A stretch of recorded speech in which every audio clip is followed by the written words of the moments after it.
स्वागत है आपका मेरे इस ब्यूटीफुल से चैनल में। तो आज हम शुरू करने वाले हैं कंट्रोल एंड कोऑर्डिनेशन। तो इसके पिछले लेक्चर में हमने कंट्रोल एंड कोऑर्डिनेशन के हार्मोन्स तक पढ़ा था। आज हम पढ़ेंगे इससे नेक्स्ट टॉपिक जो कि प्लांट्स मूवमेंट। ठीक है, तो हमने हार्मोन्स पढ़े थे, ऑक्सिन, जिबरेलिन, साइटोकाइनिन और हमारा एब्सिसिक एसिड। इन 4 हार्मोन्स के बारे में हमने लास्ट हमारे पार्ट 1 लेक्चर में देखा था। तो अगर आपने अभी तक ये वीडियो नहीं देखी है तो पहले वो वीडियो देख के आओ और फिर ये आगे समझना। ठीक है, तो अब हम शुरू करने वाले हैं। उसका एक टॉपिक रह गया था ये वाला। तो इसमें क्या होता है कि किसी भी प्लांट की जो स्टेम है वो बेंड कर जाती है। बेंडिंग क्यों होती है? तो देखो, हम वहां पे मैंने बताया था कि जो ऑक्सिन होता है ना, ऑक्सिन का काम होता है किसी भी प्लांट की लेंथ को इंक्रीज करना। ठीक है, तो यहाँ पे ये प्लांट्स के अंदर होता है ऑक्सिन, स्टेम के अंदर ऑक्सिन प्रेजेंट होता है क्योंकि वो उसकी लेंथ को बढ़ाता है। अब जैसे उसे सन की शेड मिलती है या सूरज की रोशनी उसके पास आती है, तो रोशनी की वजह से जो इसमें ऑक्सीजन होता है वो पीछे की तरफ डिपॉजिट हो जाता है। तो ये देखिए हमारा ऑक्सीजन ये इस तरीके से पीछे डिपॉजिट हो जाएगा।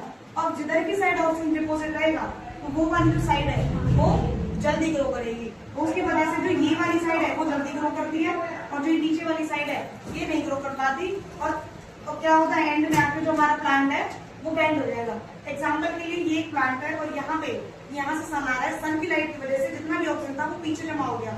अब पीछे जमा हो गया तो मेरी ये वाली जो साइड है ये बढ़नी शुरू होगी। अब ये जब बढ़ेगी तो ये वाली साइड ऑटोमेटिकली छोटी होती चली जाएगी और ये इस तरीके से बेंडिंग हो जाएगी। ये था, यहाँ तक था हमारा प्लांट के हार्मोन्स। अब हम बढ़ेंगे प्लांट्स के अंदर मूवमेंट।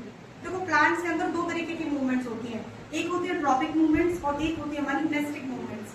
ट्रॉपिक मूवमेंट्स किन्हें बोलते हैं? ट्रॉपिक मूवमेंट्स होती है हमारी वो जो होती है डायरेक्शनल मूवमेंट। डायरेक्शनल मूवमेंट क्यों?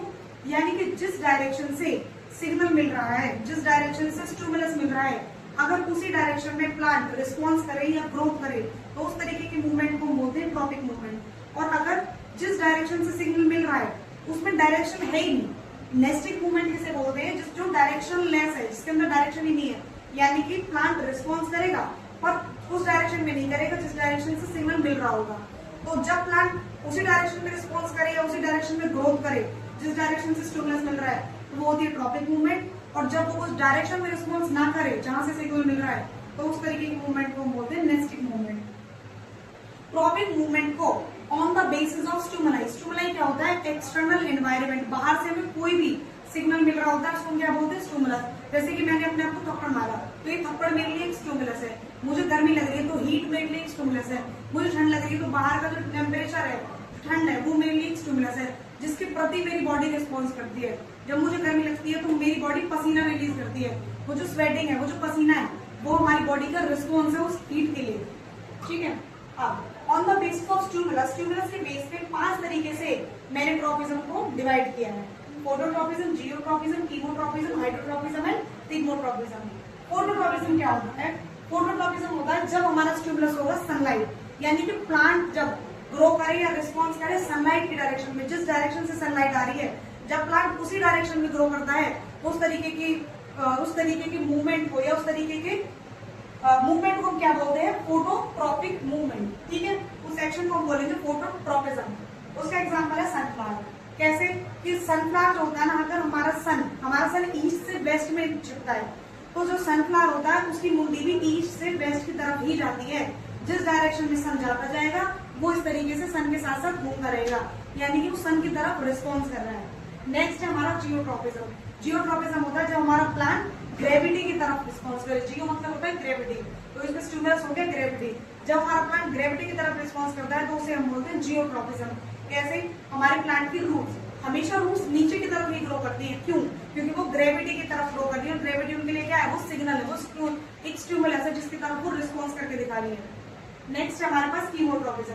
कीमोट्रॉपिज्म क्या होता है? केमिकल, यानी कि जब प्लांट किसकी तरफ ग्रोथ करे? केमिकल की तरफ ग्रोथ करता है तो उस तरीके को हम क्या बोलते हैं?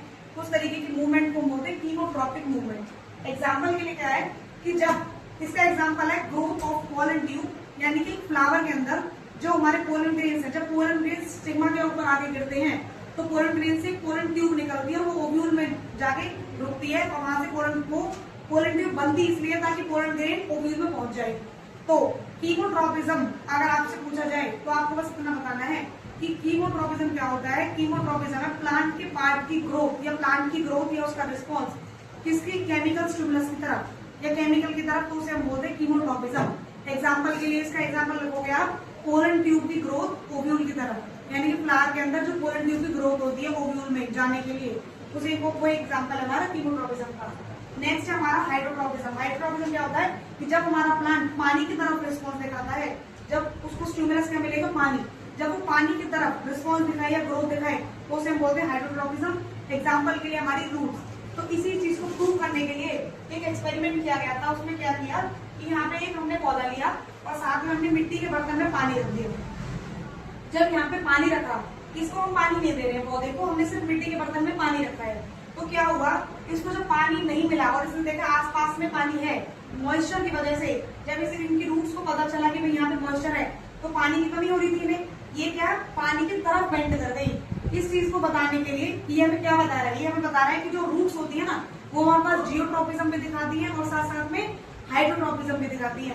पर अगर प्रायोरिटी पूछी जाए तो रूट्स हमारी क्या दिखाएगी, हाइड्रोट्रॉपिज्म, वो पानी की तरफ पहले मूव करेंगी।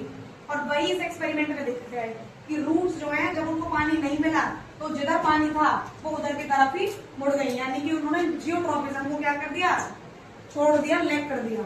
उसके बाद में लास्ट हमारा आता है हमारे पास थिग्मोट्रॉपिज्म।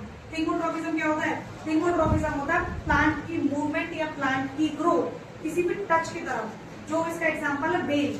बेल जो होती है किसी भी चीज की, बेल हमारी हो सकती है, उसकी पेट होता है, ठीक है, तो इनकी बेल क्या होती है, जो भी इनको टच मिलता है, कोई दीवार मिली, कोई भी हम डंडा वंडा आसपास में गाड़ देते हैं, तो जिधर हम गाड़ेंगे उसी स्टिक पे वो चीज क्या हो जाएगी, वो जो बेल है वो घूम जाती है, यानी कि कोई भी टच किसी बेल को मिलेगा तो वो उसके ऊपर चढ़ जाती है। वो किसी का रीजन है कि वो एग्जांपल किसका है, थिग्मोट्रॉपिज्म का, कि जब उसको टच मिलेगा तो वो ग्रोथ करना वहीं पे शो कर देगी। उसके बाद नेक्स्ट है हमारा, हमने यहाँ पे एक और एक्सपेरिमेंट किया था, वो एक्सपेरिमेंट इसीलिए किया गया था कि रूट्स हमारी जियोट्रॉपिज्म दिखाती है और शूट हमारी नेगेटिव जियोट्रॉपिज्म दिखाती है। नेगेटिव जियोट्रॉपिज्म क्या, जब कोई भी प्लांट का पार्ट उधर की तरफ उसी डायरेक्शन में, जिस डायरेक्शन से स्टिमुलस आ रहा है, अगर उसी डायरेक्शन में वो रिस्पॉन्स दिखाता है तो उस तरीके को हम बोलते हैं पॉजिटिव ट्रॉपिक मूवमेंट। अगर वो उसके जस्ट अपोजिट दिखाने लगे मूवमेंट तो उसको हम बोलते हैं नेगेटिव। कैसे, देखो इन्होंने क्या किया, पहले तो गमला सीधा था तो रूट्स हमारी नीचे की तरफ ग्रो कर रही थी, शूट हमारी ऊपर की तरफ। उन्होंने किया गमले को टेढ़ा कर दिया कुछ टाइम के लिए, तो उन्होंने देखा कुछ दिनों बाद, कुछ समय बाद जो ये रूट्स हैं इन्होंने नीचे जाना बेहतर समझा, क्योंकि क्या दिखाती है ये रूट्स हमारी दिखाती है जियोट्रॉपिज्म। और जियोट्रॉपिज्म जैसे जैसे ही ग्रो करेंगे ग्रेविटी की तरफ मूव करेंगे, इनको सिग्नल मिल रहा है ग्रेविटी, तो रूट्स हमारी दोबारा से नीचे चले गई और शूट जो है क्योंकि वो नेगेटिव जियोट्रॉपिज्म दिखाती है तो वो ऊपर मूव करने लगी। उसके बाद आती है हमारी नेस्टिक मूवमेंट्स। नेस्टिक मूवमेंट क्या होती है, इस तरीके की मूवमेंट्स को हम बोलते हैं नेस्टिक मूवमेंट्स, जिनमें हमारे पास नॉन डायरेक्शनल रिस्पॉन्स होता है। नॉन डायरेक्शनल क्यों, कि हमें प्लांट रिस्पॉन्स को देगा पर वो उस डायरेक्शन में नहीं देगा जिस डायरेक्शन से सिग्नल मिल रहा है। कैसे, सबसे पहले थिग्मोनेस्टी। थिग्मोनेस्टी क्या है, हमारे पास थिग्मोनेस्टी देखने को मिलता है एक प्लांट के अंदर जिसका नाम है मिमोसा पुडिका। मिमोसा पुडिका यानी कि टच मी नॉट भी बोलते हैं उसे, छुई हुई का पेड़ हिंदी में। उसमें क्या होता है कि जब उसको टच करते हैं तो उसकी सारी लीव्स बंद हो जाती है, ठीक है।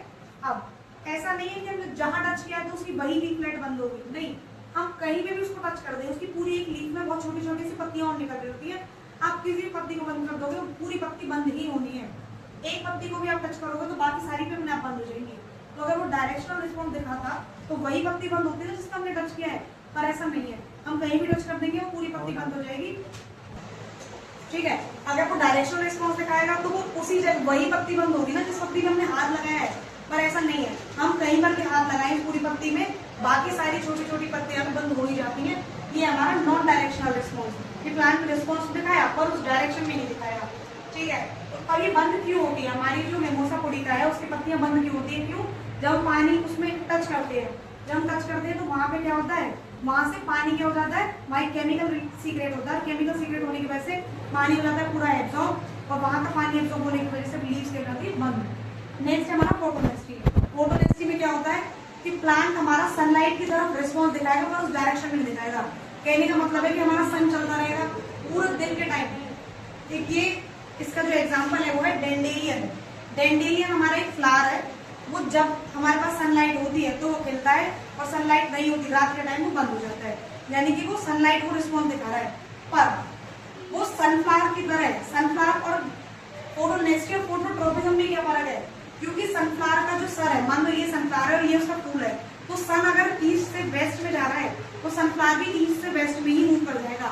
जबकि इसके साथ ऐसा नहीं है, ये सनफ्लावर को दिखा के रिस्पॉन्स देगा, खुल जाएगा, पर ये उस डायरेक्शन में नहीं खुलेगा। सन इधर ईस्ट से वेस्ट में चले जाए, ये जहां पे है वहीं रहेगा और खिलता रहेगा। जब सन चले जाएगा तो ये बंद हो जाएगा। Thank you so much.